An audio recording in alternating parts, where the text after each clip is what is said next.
రాకతో రాయిలాంటి నా జీవితానికే జీవం వచ్చింది.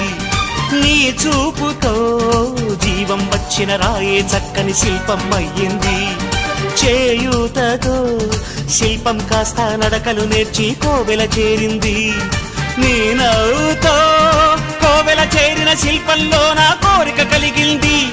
ఆ కోరికేమిటో చెప్పని నన్ను వీడి నువ్వు వెళ్ళొద్దని, మళ్ళీ రాయిని చెయ్యొద్దు.